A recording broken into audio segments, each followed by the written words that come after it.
Number 2.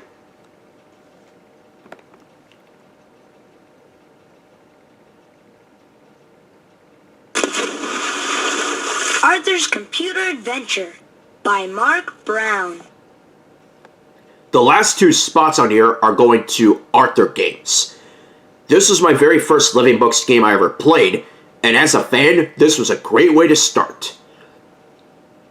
This was also before I discovered the Living Books sampler and found many other Living Books games.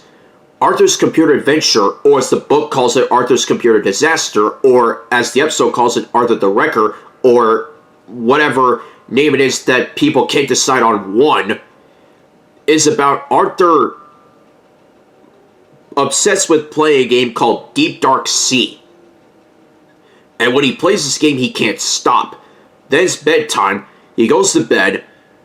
The next morning, he invites his best friend Buster to play Deep Dark Sea with him, only to get informed that it's tax season and his mom needs the computer all day. So while his mom goes away for tax season, Arthur sneaks in to try to play this game. He comes so close to finding the thing, and when he tries to get into the treasure chest, he dives for the mouse, which causes a problem with the computer. He tries to get this fixed before his mom finds out. And his mom comes home. His mom does come home, and she fixes the problem with him forgetting to jiggle the switch.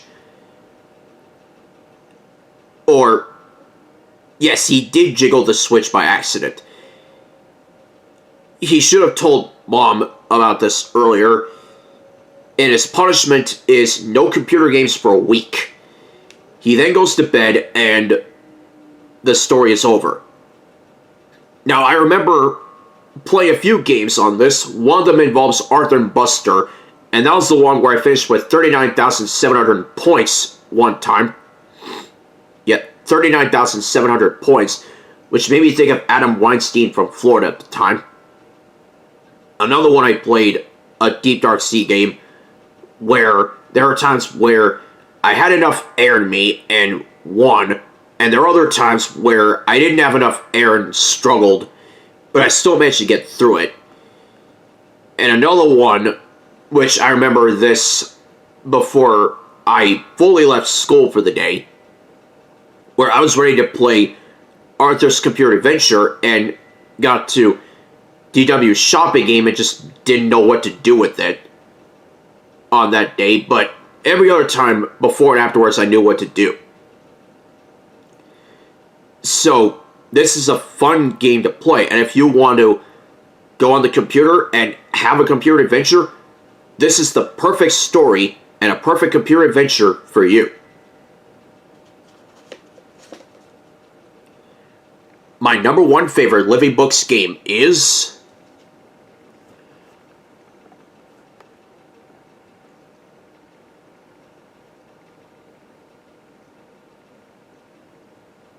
Arthur's Teacher Trouble by Mark Brown. Not counting Dr. Seuss's ABC, this one has the most pages in this story with 24 pages, and this was the most fun I ever had playing a Living Books game. Arthur's Teacher Trouble is about Arthur getting a very strict teacher in Mr. Nigel Ratburn. He eventually becomes friends with them. Then later on, after getting homework the first day, after getting homework on the first day of school, he then takes part in the spelling bee, where he takes a spelling test, spells every word correctly, and takes part in the spelling bee, but he is extremely nervous, so he has to study and practice for the big night. It's the most fun I ever had playing a game. I think I played this the most times out of everything else. The most fun. I had a great time with this. The Boobas danced to all war dances in this dance music that Arthur plays in the main menu of this, as well as scrunching up small traditional big to paper plane music because of paper plane. There is, well, I also had spelling bee experience of my own. I won my very first spelling bee on the word again, and then my luck with spelling bees went downhill, other than writing down words on paper and spelling them correctly.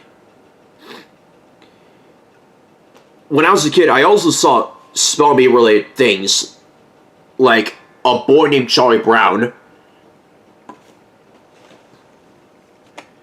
the VHS version of Arthur's Teacher Trouble, and yes, I saw both Arthur and the Real Mr. Ratburn, which is the actual name of it, and Arthur's Spelling Trouble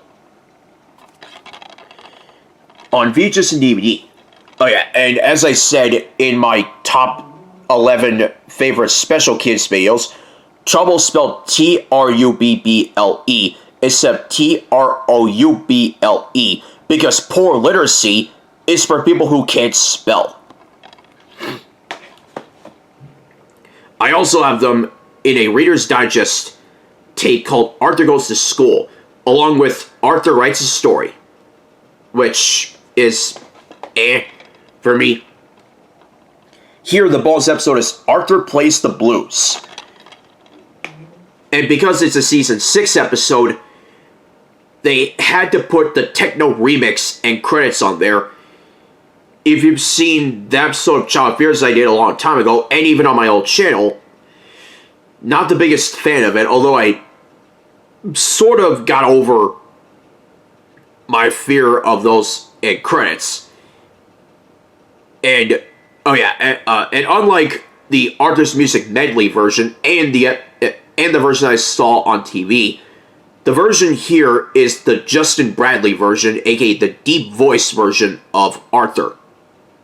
And I'd rather, when it comes to the season 6 episodes, I'd rather listen to the Justin Bradley voice over the Mark Randall voice. If you like it the other way around better, that's fine by me. So, yeah. There are parts of the episodes that are into one. Also, my Special Kids spelling tape that I wanted to bring along when it comes to spelling. So, overall, this is my favorite Living Books game. And it doesn't matter if you want to play this at school or home. You're the teacher for this game, and you're going to teach this story a lesson in how to be a great game and a great story. This is the one. And I have a book with this here, so I've read the book before. It's equally as fun as this. So, those were my top 13 favorite Living Books games. I hope you enjoyed it. Thank you, everyone. Next time, we're going to do our first regular episode in over a year, and we're going to the doctor's office for this one episode, this one time, and it's something that it's not just me, it's those that have had times at the doctor where they can't handle something and others can't. You'll see what I'm talking about next time on William Weyser's Childhood Fears. Until then, don't get scared.